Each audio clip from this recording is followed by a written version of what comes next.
তেওঁ কলে হ'ব নেকি? আমাৰ কাণবিলাকত কিবা ভেড়া লগোৱা আছে নেকি?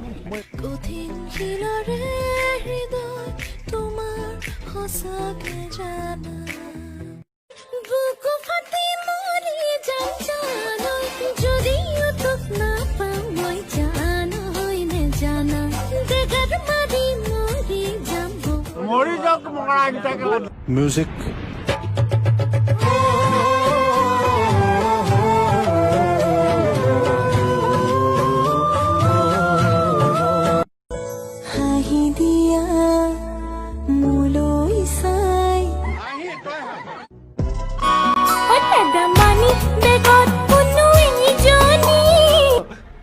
Itu ভগৱান জানে মই জানো এইটো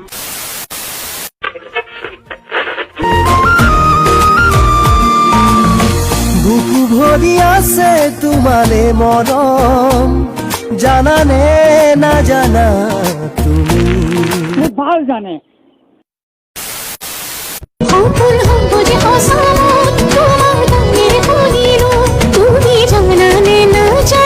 ভাল জানে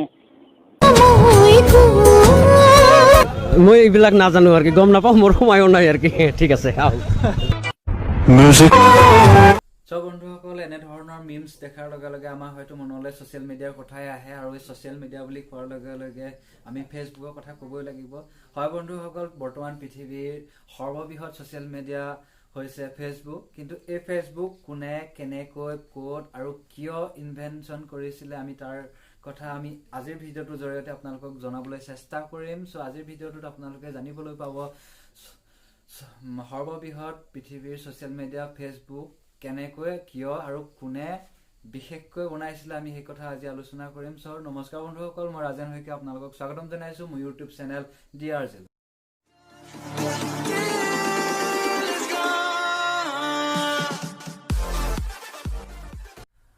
World's topmost university Harvard University পৰা drop out great personality Mark জুকাৰবাৰ্গে 2004 চনত 4 ফেব্ৰুৱাৰী তাৰিখে তেখেতৰ ৰুমমেট কেইজনমানৰ সৈতে প্ৰথমবাৰৰ বাবে হাৰ্ভাৰ্ড ইউনিভাৰ্চিটিত ফেচবুক লঞ্চ কৰিছিল 101.7 বিলিয়ন ডলাৰ অৰ্থাৎ ভাৰতীয় হিচাপত 7620750 কোটি টকাৰ মালিক নেটৱৰ্থৰে বৰ্তমান পৃথিৱীৰ ভিতৰত 4 নম্বৰ ধনী ব্যক্তি আসনত থকা মাৰ্ক জুকাৰবাৰ্গৰ জন্ম হৈছিল নিউয়ৰ্কৰ হোৱাইট প্লেইনছত 1984 14 মে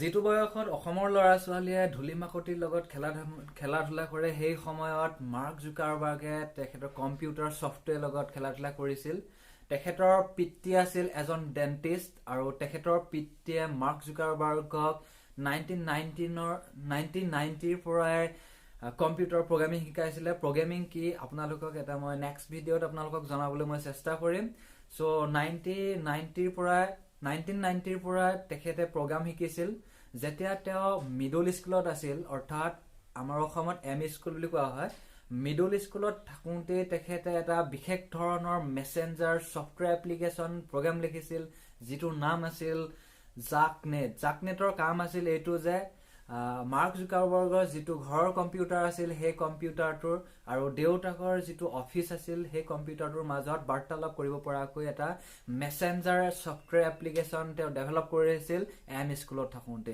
যিটো নাম আছিল মাৰ্ক জুকাৰবাৰ্গ সৰুৰে পৰা কম্পিউটাৰ প্ৰগ্ৰামিঙত এক্সপাৰ্ট আছিলে যেতিয়া হাই স্কুলত গৈছিলে মাৰ্ক জুকাৰবাৰ্গে তেতিয়াৰ পৰা বিভিন্ন ধৰণৰ কোম্পানীৰ লগত কাম কৰি আহিছিলে তাৰে ভিতৰত এটা অন্যতম হৈছে ইন্টেলিজেন্ট মিডিয়া গ্ৰুপ য'ত নেকি তেওঁ এটা মিউজিক প্লেয়াৰ বনাইছিলে মিউজিক প্লেয়াৰটোৰ নাম হৈছে বিভিন্ন দিশত পাৰদৰ্শিতা থকা মাৰ্ক জুকাৰবাৰ্গে 2002 চনত হাৰ্ভাৰ্ড ইউনিভাৰ্চিটিত এডমিশ্যন লৈছিলে আৰু হাৰ্ভাৰ্ড ইউনিভাৰ্চিটিত তেখেতৰ সাবজেক্ট আছিল সাইকোলজি আৰু কম্পিউটাৰ সায়েন্স হাৰ্ভাৰ্ড ইউনিভাৰ্চিটিত পঢ়ি থকাৰ অৱস্থাত মাৰ্ক জুকাৰবাৰ্গে সেকেন্ড ইয়াৰত থাকোঁতে এটা বিশেষ ধৰণৰ ইন্টাৰেষ্টিং প্ৰগ্ৰাম লিখিছিলে যিটোৰ নাম আছিল কোৰ্স মেথছ যিটোৰ সহায়ত হাৰ্ভাৰ্ড ইউনিভাৰ্চিটিত পঢ়ি থকা ষ্টুডেন্ট বিলাকে নিজৰ ইচ্ছা অনুসৰি তেখেতলোকৰ ক্লাছবোৰ সিলেকশ্যন কৰিব পাৰিছিলে।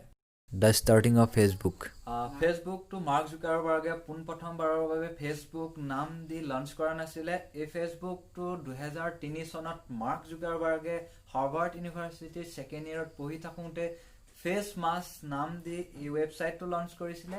আৰু এই ৱেবছাইটটোৰ খাছ বাত হ'ল এই ৱেবছাইটটোৰ জৰিয়তে হাৰ্ভাৰ্ড ইউনিভাৰ্চিটিত পঢ়ি থকা good looking student find out কৰাত হেল্প কৰিছিলে।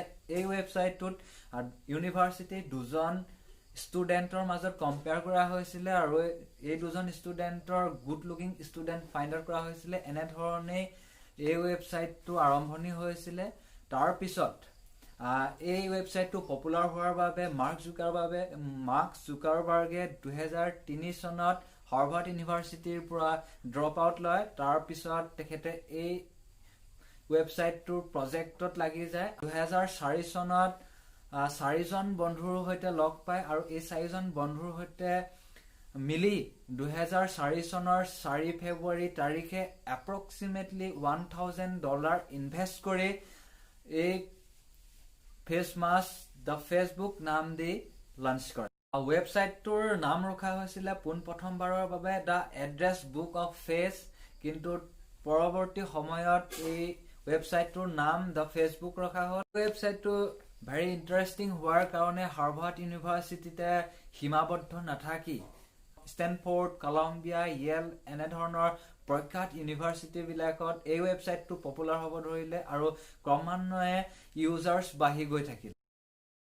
ফেচবুকত পোনপ্ৰথমবাৰৰ বাবে পিটাৰ থিয়েলে ফেচবুকৰ 10.2 অংশৰ কাৰণে এপ্ৰক্সিমেটলি $500,000 ইনভেষ্ট কৰিছিলে। তাৰপিছত চিৰিজ চি ৰাউণ্ডত মাইক্ৰ'ছফ্টে ফেচবুকৰ 1.6 অংশৰ কাৰণে এপ্ৰক্সিমেটলি $240 মিলিয়ন পে' কৰিছিলে। ফেচবুকৰ দ্বাৰা একুইজিশ্যন কোম্পানীবিলাকৰ ভিতৰত 2009 চনৰ আগষ্ট মাহত ছ'চিয়েল নিউজ এগ্ৰিগেটৰ ফ্ৰাইনফিট, 2010 চনৰ ফেব্ৰুৱাৰী মাহত মালয়েছিয়ান কণ্টেক্ট ইম্পৰ্ট ষ্টাৰ্টআপ অপ্টাজেন চলিউশ্যন, 2010 চনৰ এপ্ৰিল মাহত ফটো শ্বেয়াৰিং ছাৰ্ভিচ ডিভিছটক, 2012 চনৰ এপ্ৰিল মাহত $1 বিলিয়ন দি ইনষ্টাগ্ৰামক, 2013 চনৰ মাৰ্চ মাহত অনেভো, 2014 চনৰ ফেব্ৰুৱাৰী মাহত $19 বিলিয়ন পে' কৰি WhatsApp, virtual reality startup অকুলাছ VR আৰু 2020 চনত জিঅ'ত 9.9% ষ্টেকৰ কাৰণে ফেচবুকে ইনভেষ্ট কৰে। ফেচবুকে 99% ৰেভিনিউ এডভাৰটাইজিঙৰ দ্বাৰা জেনেৰেট কৰে, বাকী 1% বেলেগ প্লেটফৰ্মৰ দ্বাৰা জেনেৰেট কৰে। 2007 চনৰ পৰা 2019 চনলৈ ৰেভিনিউ এয়া। I hope guys you like this video. If you like this video then hit the thumbs up button and comment below. If you want to see more video on the topic of this then subscribe my channel and press the bell icon. Thank you. Bye bye.